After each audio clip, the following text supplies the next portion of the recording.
कि आज तक मैंने नहीं सुना कि शिक्षक नहीं पढ़ा रहे हैं इसके लिए कभी तालाबंदी हुआ हो विद्यालय में। नहीं होता है। अंडा नहीं मिला, खिचड़ी नहीं मिला। तो बिहार के एजुकेशन का ग्राफ बढ़ा है जब से हम लोग आए हैं, जब से ये नियोजन बीटेट सीटेट वगैरह बीपीएससी होना शुरू हुआ। आप बीपीएससी से बहाली का बोल रहे हैं, अदर स्टेटों में देखिए जो कमीशन से बहाल होते हैं उनका सैलरी स्ट्रक्चर क्या है, उनका बाकी सुविधाएं क्या हैं। आप बीटेट वहीं सीटेट पास करके कोई झारखंड में जाता है तो 9300 का स्केल ले रहा है। जो मौतें हो रही हैं उसका प्रमुख कारण यही है कि लोगों का डिस्टेंस पे पोस्टिंग हो गया, दूरी बहुत दूर दूर पोस्टेड हो गए हैं लोग। जो गवर्नमेंट इंस्टीट्यूशन से लाभ ले रहे हैं या गवर्नमेंट से कैसे भी फंड ले रहे हैं, उनके बच्चे सरकारी विद्यालयों में पढ़ें। शिक्षक संगठन होने का मतलब ये नहीं होता है कि किसी भी चीज़ में हम सरकार का उंगली करें। एक्चुअल में शिक्षकों के साथ न्याय करना चाहती है तो एक जो टाइम फ्रेम सरकार ने तय किया है उस टाइम फ्रेम के अंदर लोगों का ट्रांसफर पोस्टिंग सुनिश्चित कर। नहीं, शिक्षकों के साथ थोड़ा सा तो भेदभाव होता ही है, मतलब एक दोयम दर्जे का भेदभाव होता है। बिहार में बिहार लोक सेवा आयोग के माध्यम से शिक्षकों की बहाली हुई है और साथ ही साथ बिहार में गुणवत्तापूर्ण शिक्षा को लेकर राज्य सरकार संकल्पित है।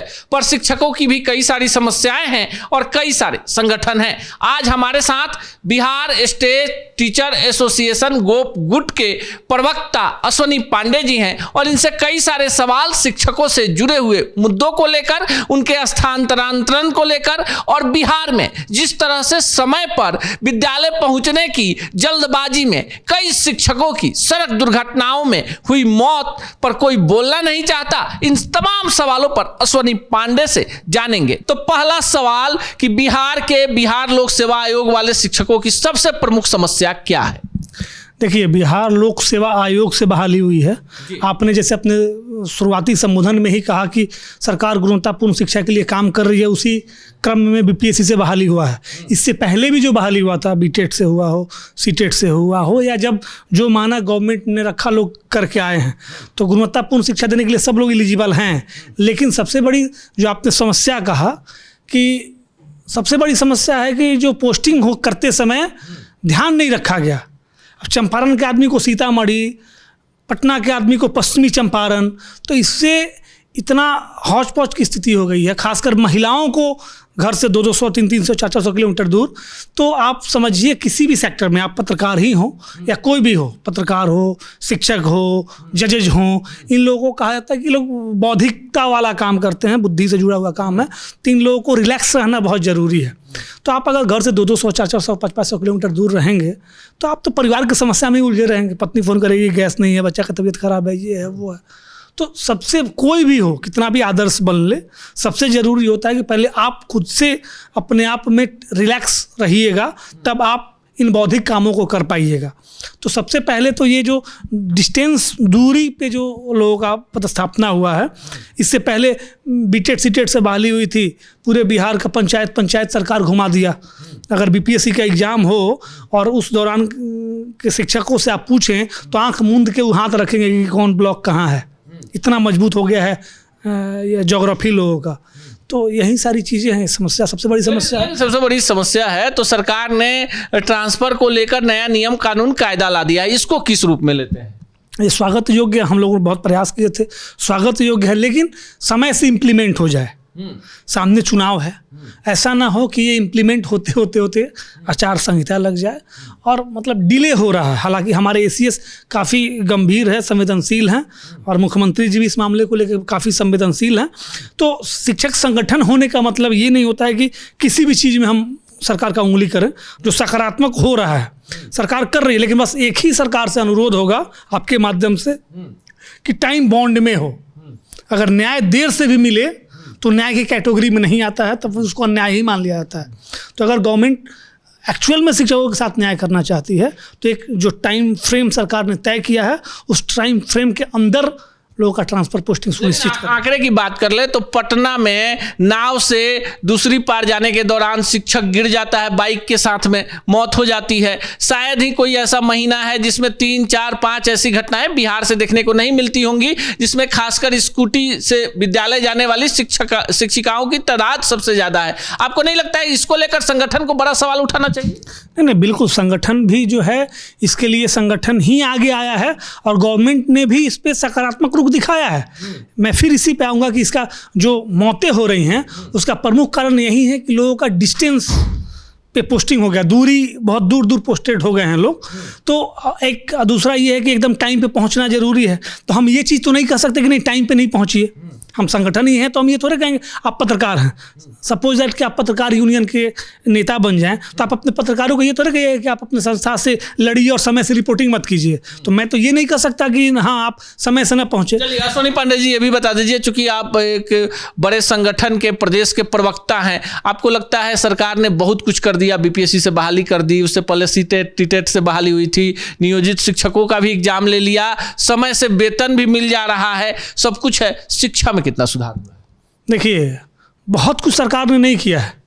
सरकार की ये पॉलिसी होती है कि आपको इतना न दे दें कि आप निश्चिंत हो जाएं, किस्त किस्त में सरकार दे रही है और जो डिमांड्स है उसको छू के बस निकल लेना है। आप बीपीएससी से बहाली का बोल रहे हैं, अदर स्टेटों में देखिए जो कमीशन से बहाल होते हैं उनका सैलरी स्ट्रक्चर क्या है, उनका बाकी सुविधाएं क्या हैं। आप बीटेट सीटेट का आपने जिक्र किया, उसी सीटेट को पास करके कोई दूसरे राज्य में जाके बहाल हो रहा है, सेम एग्जाम है, समझिए कि एक ही एग्जाम। एक अगर आप यूपीएससी करते हैं तो एक जगह अगर आप आईएएस आईपीएस आईएफएस या जो भी पद मिलता है तो आपको कुछ और सुविधा मिल रहा है, और वहीं करके आप किसी अन्य राज्य में जाइए तो दूसरा मिल रहा है। ये न्याय संगत है क्या? वहीं सीटेट पास करके कोई झारखंड में जाता है तो 9300 का स्केल ले रहा है, असिस्टेंट टीचर बन रहा है, यूपी में असिस्टेंट टीचर बन रहा है और बिहार में नियोजित बनता था। अब एक काफ़ी संघर्षों के बाद हम लोग राज्यकर्मी का डिमांड किए और हम ही लोग लड़े तो आज राज्यकर्मी हम लोग बने। तो एक नया तमगा दे दिया गया है विशिष्ट शिक्षक का, न वेतन कुछ खास बढ़ा है। तो आपको लगता है कि बंधुआ मजदूरी अभी भी चालू है?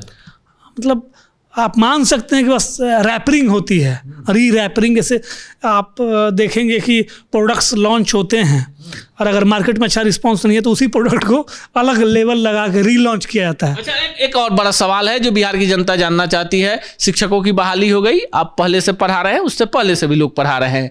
विद्यालय में खिचड़ी कितना बनेगा, बेंच टेबल कुर्सी से लेकर बच्चों के ड्रेस तक का डिसाइड करना, निर्वाचन कार्य और अन्य कार्यों में कई जिलों में शराबियों को पकड़ने का काम भी सरकार ने दे दिया था। इतना नियम कानून कायदा जो है कि अगर आप समय से विद्यालय नहीं पहुंचे और वहां पर जिस तरह की अभी सरकार ने, आपको नहीं लगता कि बिहार सरकार के अन्य डिपार्टमेंट में भी यही नियम कानून कायदा लागू होना चाहिए? नहीं, शिक्षकों के साथ थोड़ा सा तो भेदभाव होता ही है, मतलब एक दोयम दर्जे का भेदभाव होता है और वर्कलोड है। जबकि आप देखेंगे कि बाकी डिपार्टमेंट्स के बारे में गवर्नमेंट एक अलग अवधारणा रखती है, बताती है। और कभी कभी तो जब हम लोग अपने डिमांड्स को लेके आते हैं, स्ट्राइक करते हैं या फिर आंदोलन पे उतरते हैं, तो नियोक्ता ही, मतलब हमारा जो एम्प्लॉयर है, हमारा जो विभाग है, वहीं कभी कभी हम लोगों पे उंगली उठा देता है कि ये लोग करते क्या हैं। आप देखिए अगर हम लोग नहीं करते तो बिहार के एजुकेशन का ग्राफ बढ़ा है जब से हम लोग आए हैं, जब से ये नियोजन बीटेट सीटेट वगैरह बीपीएससी होना शुरू हुआ। आप देखेंगे कि रिजल्ट, आप अभी हाल में मैट्रिक इंटर का रिजल्ट है, कौन लोग पढ़ा रहे हैं? पहले रिजल्ट नहीं आता था, इतना अच्छा रिजल्ट आता था क्या? आज हम बीपीएस ये सीबीएसई को टक्कर देने के कगार पे हैं। ठीक ठीक आपकी बातों को मान लेते हैं, सीबीएसई को टक्कर दे रहा है। अब ये एकदम सही ईमानदारी से बताइएगा कि जो शिक्षक कार्यरत हैं सरकारी विद्यालयों में, कितने शिक्षकों के बच्चे उन विद्यालयों में पढ़ते हैं? इसका तो मैंने शुरू से हम लोग मांग करते रहे हैं और आपके चैनल से भी मांग करते हैं कि समान स्कूलिंग प्रणाली लागू हो, समान शिक्षा, चाहे वो शिक्षक का बेटा हो, आप पत्रकार के बेटा हो, बीडीओ सीईओ आईएएस आईपीएस किन्हीं का बेटा हो, कोई उससे आगे भी बढ़िए। जो गवर्नमेंट इंस्टीट्यूशन से लाभ ले रहे हैं या गवर्नमेंट से कैसे भी फंड ले रहे हैं, उनके बच्चे सरकारी विद्यालयों में पढ़ें, ये तय किए जाएं। अगर सरकारी विद्यालय में आप नहीं पढ़ाते हैं, इट मीन्स आप अच्छे फैमिली से हैं, आपको गवर्नमेंट की तरफ से कोई अनुदान नहीं मिलेगा। ये सरकार लागू करे, सरकारी वेतन भोगियों के लिए कंपल्सरी करे कि वो उनके बच्चों को सरकारी स्कूल में पढ़ाना कंपल्सरी हो। अगर हमारे ब्लॉक के बीडीओ साहब का बच्चा पढ़े, बीओ साहब का बच्चा पढ़े, अच्छे फैमिलीज के बच्चे हैं, शिक्षकों के बच्चे। ये सच्चाई नहीं है कि एक सब्जी बेचने वाला भी अपने बच्चे को सरकारी विद्यालय में भेजने की जगह में वहाँ के निजी विद्यालयों में भेजता है? आप निजी विद्यालयों की स्थिति देख लीजिए ना, आप तो किसी गाँव से जुड़े होंगे, क्या स्थिति है वहाँ पे? आज सरकारी विद्यालयों में बीटेट सीटेट करके बीपीएससी पास होके अब सक्षमता दे के लोग आए हैं। सारे जैसे सीता जी का जो ये हुआ था, टेस्ट हुआ था, वो लगभग सारे मापदंडों को फुलफिल करके टेस्ट दे के लोग आए हैं। अविश्वास, गवर्नमेंट को ये विश्वास जताना होगा, गवर्नमेंट दिखाए। आप गांव के प्राइवेट स्कूलों में चले जाइए, मैट्रिक पास करके, इंटर पास करके उन्हीं सरकारी स्कूलों से बच्चे जा रहे हैं और मैम और मिस बन जा रहे हैं। क्यों? इतना ना, मुझे जो लगता है, मैं जो एक्सेस मतलब इस पे समझा हूँ, फ्री की चीज़ों को लोग यूं ही समझ लेते हैं।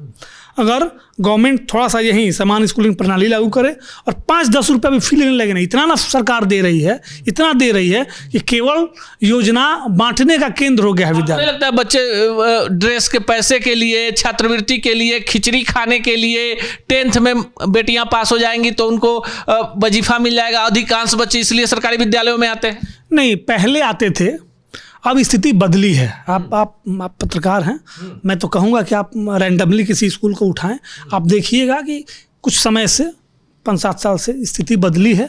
अब बच्चे सरकारी स्कूलों की तरफ भी मूव कर रहे हैं। लेकिन हम आपके चैनल से, हम समाज से भी ये करेंगे कि योग्य शिक्षक हैं और आपके हमारे टैक्स से ही हम लोग को वेतन मिलता है।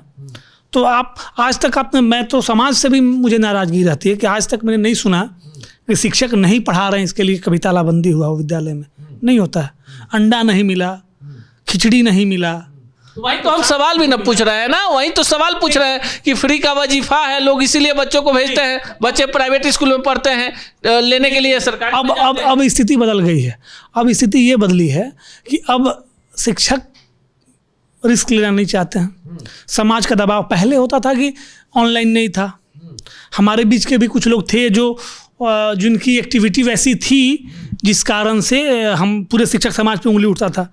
अब तो सब चीज़ ऑनलाइन है। अब जाइए, अब किसी गांव में आप देखिएगा विवाद नहीं होता है शिक्षक और जनता में, कारण है कि ऑनलाइन है, समय से शिक्षक पहुंचते हैं, अपना काम करते हैं।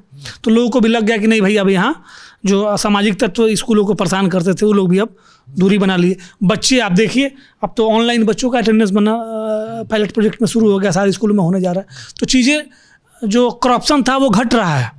लेकिन आपके माध्यम से हम ये बस कहना चाहेंगे कि सरकार अपने कर्मियों पे भरोसा जता रही है, तो समाज में भी इस चीज़ को आगे करे।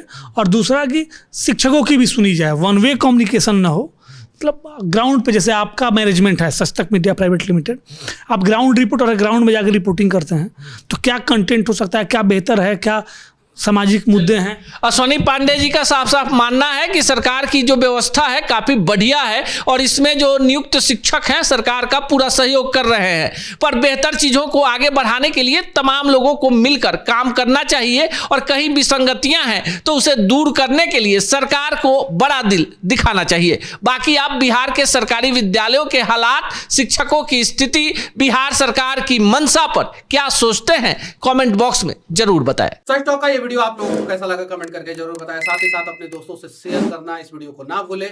और हमारा 25 लाख का परिवार फेसबुक पे है, फॉलो बटन पे क्लिक करके जो है आप उससे जुड़ सकते हैं। यूट्यूब पे भी लगभग 25 लाख का परिवार है हमारा, उस पे भी जो है सब्सक्राइब बटन पे क्लिक करके आप जुड़ सकते हैं।